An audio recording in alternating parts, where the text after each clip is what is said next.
Assalamualaikum warahmatullahi wabarakatuh.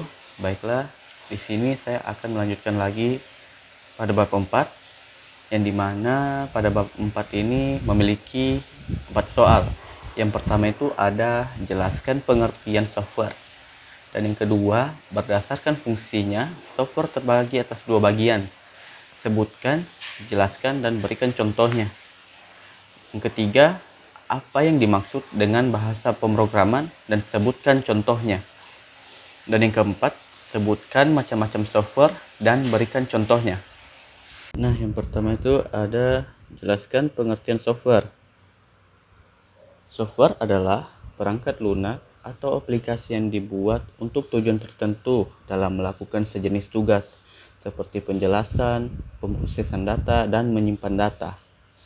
Terus yang kedua, berdasarkan fungsinya, software terbagi atas dua bagian. Sebutkan, jelaskan, dan berikan contohnya.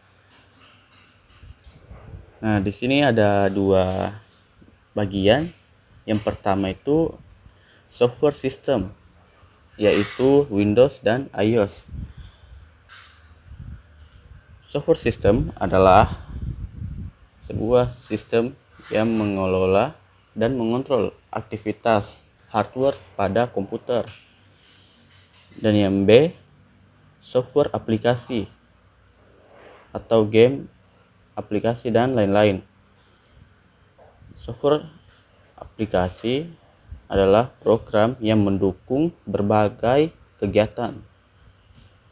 Dan yang ketiga ada apa yang dimaksud dengan bahasa pemrograman dan sebutkan contohnya. Bahasa pemrograman adalah sebuah bahasa yang digunakan untuk membuat dan mengembangkan software. Contohnya ada bahasa pemrograman Python, C++, JavaScript, dan masih banyak lagi. Selanjutnya yaitu nomor 4, yaitu sebutkan macam-macam software dan berikan contohnya.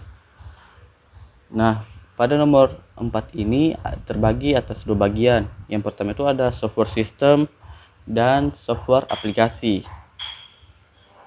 Yang pertama itu ada software system A, Windows. Windows adalah sistem operasi yang paling populer.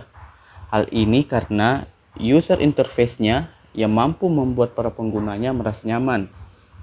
Selain itu, komputer dan laptop dengan sistem operasi Windows cenderung lebih terjangkau dibanding beberapa komputer dan laptop dengan sistem operasi jenis lainnya.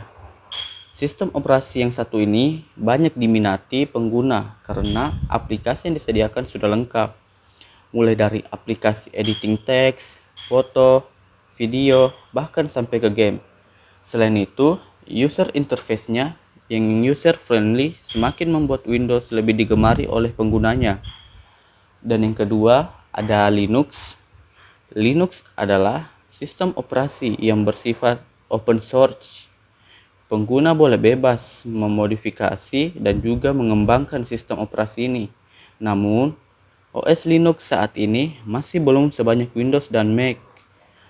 Hal ini karena banyak orang yang mengira bahwa Linux sulit digunakan. Saat ini, di dalam Linux sudah disediakan berbagai macam software yang bisa membantu keperluan pekerjaan.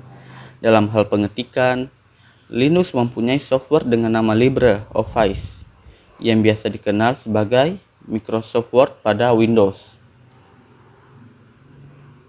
Selanjutnya, software aplikasi.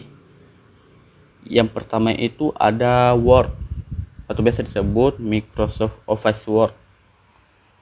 Microsoft Office Word menjadi salah satu jenis software yang digunakan untuk mengetik dan mengedit sebuah dokumen dalam tampilan kertas.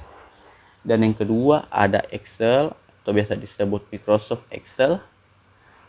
Tak jauh berbeda dengan Microsoft Word, perangkat ini seringkali digunakan untuk mengedit serta membuat sebuah dokumen dengan tampilan kolom. Dan yang ketiga ada PowerPoint atau biasa disebut Microsoft Office PowerPoint. Software ini digunakan untuk membuat sebuah presentasi. Bisa menggunakannya untuk mengedit foto, membuat video, mengedit tayangan salin dia, dan sebagainya.